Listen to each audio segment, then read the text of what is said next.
años va a tener que tener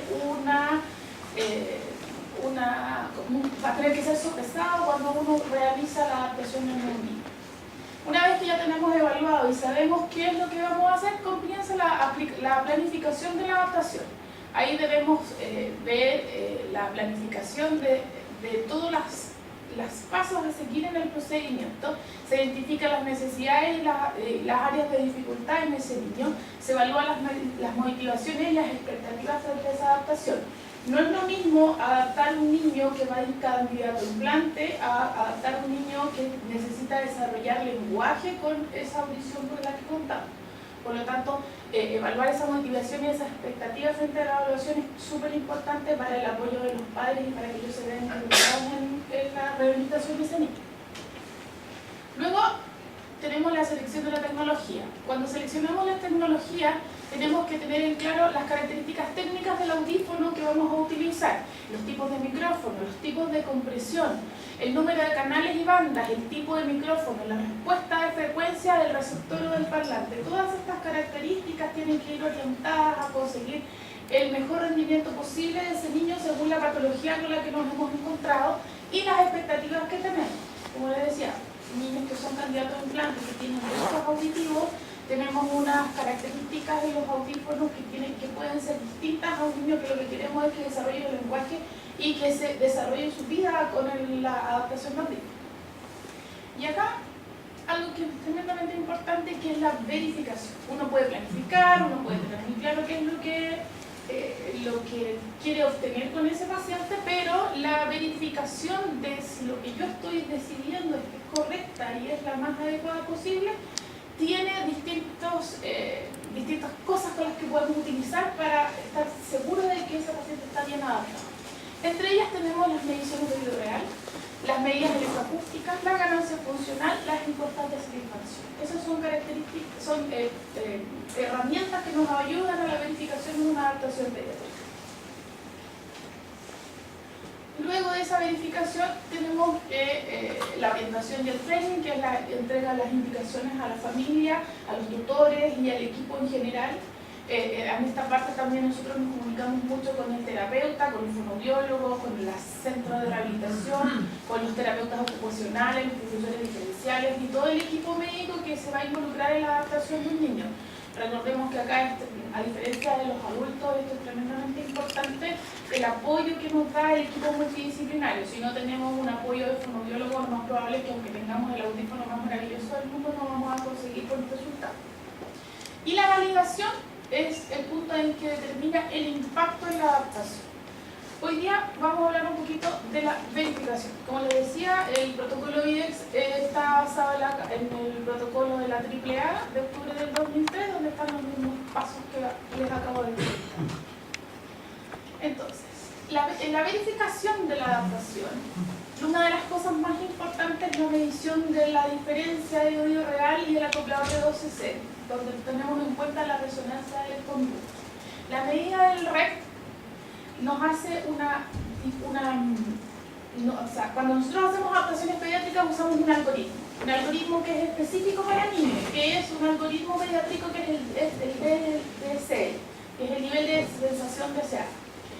El DSL es un algoritmo que toma en cuenta distintas características, pero una de las que toma en cuenta con mayor importancia es que la diferencia en la resonancia del conducto de un niño de 3 meses es absolutamente distinta a la de un conducto de 6, de 1 año, de 2, y de ahí para arriba cambia considerablemente. Pero sobre todo cuando son bebés pequeños, la resonancia del conducto puede hacer que yo esté entregando ganancias tremendamente altas para un conducto que no logra resonar en esa frecuencia. Se ha visto que el conducto de un adulto resuena 3 o 4 veces más que el de un niño de 6 meses, por ejemplo. Entonces, la medición, las medidas de oído real, que son la ganancia en el oído real amplificado, ganancia en oído real no amplificado, la respuesta de frecuencia de oído amplificado, la ganancia de inserción, la ganancia en oído ocluido, todas esas mediciones con las que de repente nos encontramos en los cursos de los que estamos hablando, lo que tienen que ver es tratar de medir y considerar las características anatómicas, las características físicas de un conducto que va variando en el tiempo, que va evolucionando y que por tanto cada vez que yo aplico una adaptación a un niño tengo que tener muy en cuenta esa edad y esa resonancia. También es súper importante porque muchas veces las patologías de los niños están asociadas a síndromes y esos síndromes también tienen malformaciones, por lo tanto las características de los conductos de esos niños van a ser distintas aunque tengan la misma edad. ¿Ya? Otro elemento de la verificación es la ganancia funcional, quizás es con la que nosotros más acostumbrados estamos, que es poder obtener una audiometría con audífonos dentro de una cámara para saber cuál es el nivel de respuesta que se está obteniendo con la amplificación del niño, que es la audiometría de campo, que nosotros conocemos.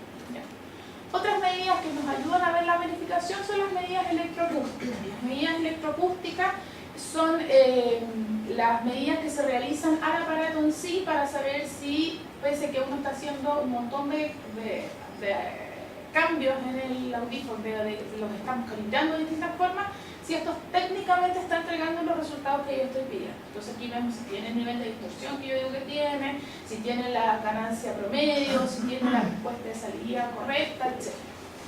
Y por último, pero no menos importante, también son las encuestas de satisfacción. Las encuestas de satisfacción se aplican, por supuesto, cuando estamos hablando de una población pediátrica, no necesariamente a los niños directamente, sino que a los padres, a los tutores, y hay encuestas distintas para padres, para tutores, para el profesor, para el terapeuta. Entonces tenemos que tomar en cuenta que hay distintos tipos de encuestas que se pueden aplicar, pero a distintos entes participantes en la adaptación de ellos.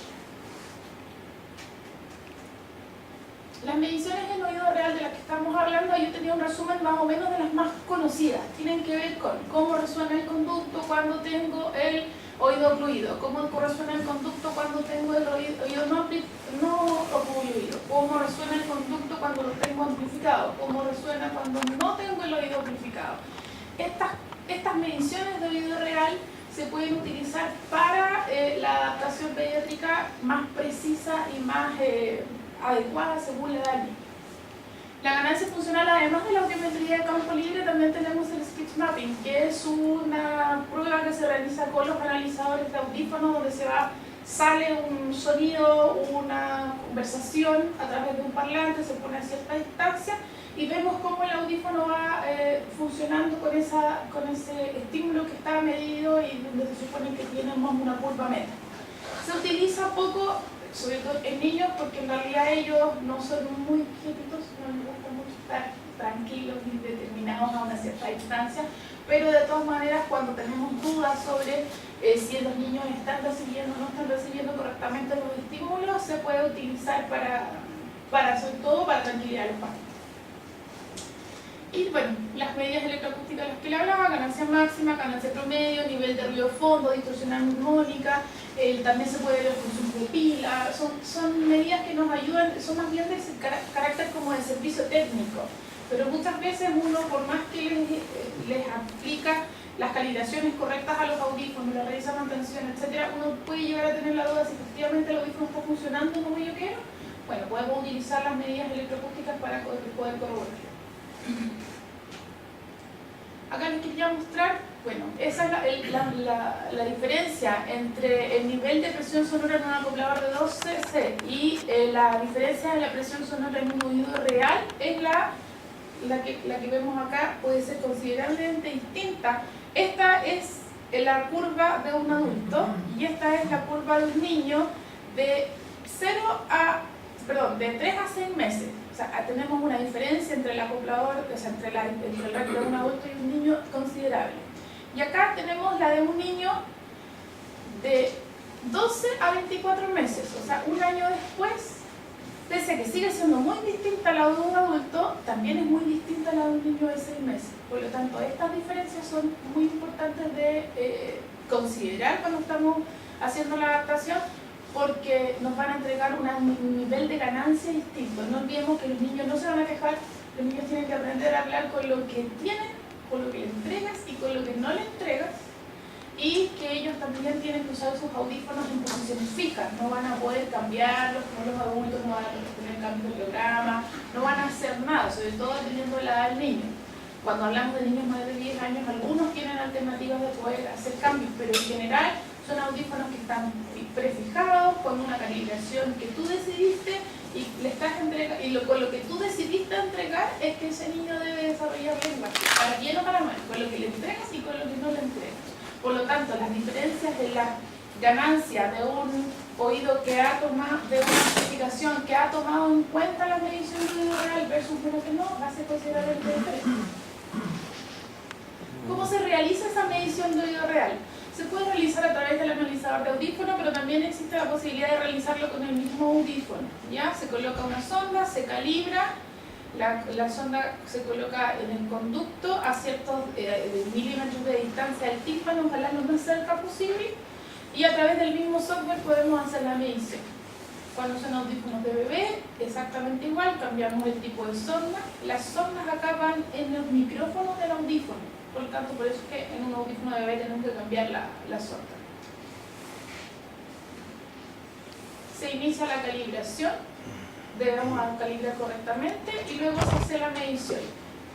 Estas curvas, por ejemplo, son las curvas de mis conductos. Yo tengo conductos de niños de 4 a 5 años. Entonces, cuando yo en el software ingreso los datos, yo voy a decir que tengo 4 a 5 años. Cuando tengo 4 a 5 años me va a entregar como un nivel donde debería estar esta curva. Y efectivamente cuando hago la medición real está ahí. Es muy común que esté dentro de un rango, pero no necesariamente debe estar, sí o sí. Puede que tengamos una diferencia importante. Y esas diferencias hacen una diferencia también en la calibración. Cuando lo hacemos con otros, cuando son otros tipos de audífonos o audífonos que no me permiten hacerlo con el mismo equipo, se puede utilizar los analizadores de audífonos, que son estos acá, que es el más conocido, es el Afin, que la gran mayoría de los centros ocupa este analizador de audífonos. Y acá es un poquito más incómodo quizás porque utiliza esta pieza que es un poquito grande, pero de todas maneras se puede realizar. Aquí vemos cómo el resultado que entrega también. La diferencia entre un adulto y un niño es considerable.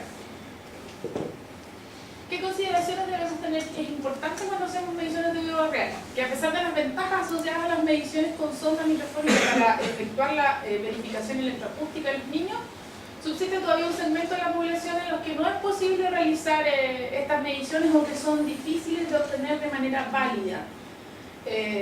Todos los que trabajan con niños saben que eso es así. Es muy difícil a veces conseguir las mediciones correctas en niños.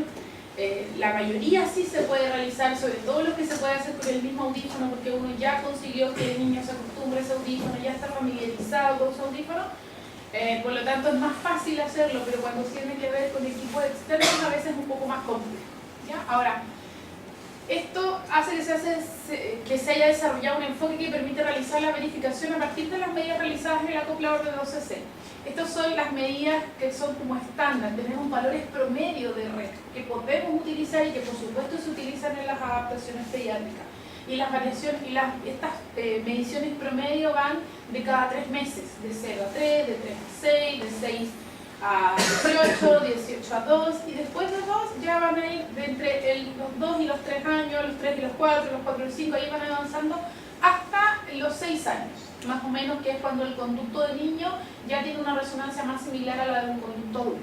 ¿Ya? Por lo tanto, se pueden hacer las mediciones, es muy importante, es un método de verificación, pero también existe la posibilidad de utilizar estos valores promedio que también nos van a ayudar a afinar la adaptación.